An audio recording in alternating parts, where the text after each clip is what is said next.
আমার দেশের মানুষের কাছে সাকিবিয়ানদের কাছে তো আমি সারা জীবনই কৃতজ্ঞ থাকি।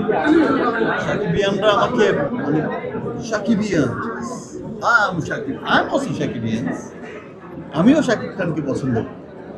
বাট দেখো, পুরো দেশের মানুষ এত রিভিউ শোনার পরেও সিনেমা দেখছে, এত এত শো চলছে, মাথা নত হয়ে যায়। দেখো, এটা কিন্তু আসলে কারো দোষ ছিল, এটা শুধু সময়ের গ্যাপ ছিল। যদি হাতে সময়টা পেত, হায়াত অনেক ভালো সিনেমা, যেটা গল্প ছিল, হায়াত অনেক ভালো সিনেমা। হয়তো হায়াতের এই যে প্রডিউসার ম্যাডামের প্রেশার ছিল, বলেছি ঈদ রিলিজ করতে হবে, আমরা হয়তো ঈদ রিলিজ হতো না, অনেক ভালো সিনেমা, পরিপূর্ণ গল্পের সিনেমা রিলিজ হয়েছে। কিন্তু যাই রিলিজ হয়েছে, যতটুকুই হয়েছে, মানুষ দেখছে, এটাই অনেক বড়। আর একজন ফিমেল প্রডিউসার, আমি গত বছরও দেখেছো যে বরবাদ রিলিজ হয়েছিল, যে শেরিন ফিমেল প্রডিউসার ছিল। এই বছরও শিরিন, নামে নামে মিলও আছে অবশ্যই।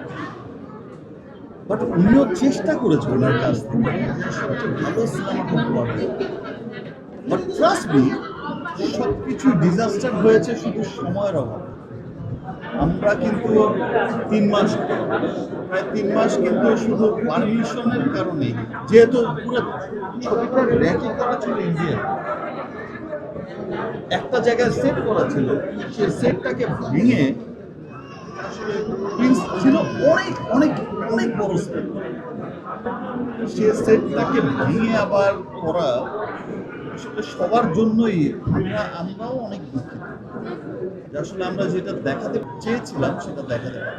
দেখো, আজ যে খারাপ নির্মাতা আমি সেটা বলবো,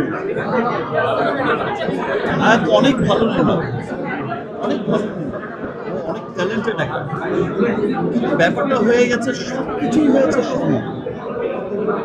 দেখো, আমি সবসময় কিন্তু নতুনদের প্রেফার করি। আমি 30টা গল্প শুনে কিন্তু একটা গল্প সিলেক্ট করি। আমি অনেক গল্প শুনি, সারা বছর শুনি, তারপর একটা গল্প সিলেক্ট করি। আমি যেটা শুনি সেটা রং থাকে।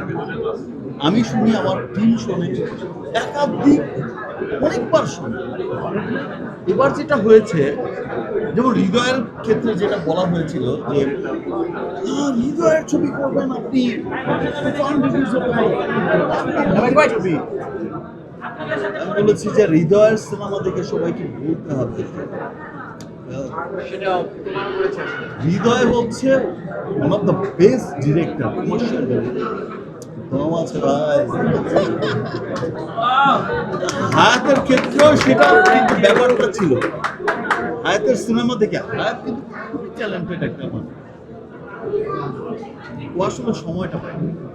সিরিয়াসলি বললাম, ও যদি সময় পেত, আমিও যদি সময় পেতাম, আমি এই ধরনের মানে কোথায় প্রবলেম হচ্ছে সাউন্ডে, প্রবলেম হচ্ছে সিজিতে, কিন্তু তো ওর কাজ না। প্রবলেম হচ্ছে কালারে, টেকনিক্যালি। এই পারমিশন জটিলতার কারণেই কিন্তু দেখো যে আমাদের যে মূল শিডিউল ছিল, সেটা শিডিউল শেষ হয়ে গেল। তারপর যা করেছি, আরেকজনের কাছ থেকে চেয়ে এনে শিডিউল করেছি। আমরা ডিটেলিং আসলে শুরু করতে পারি।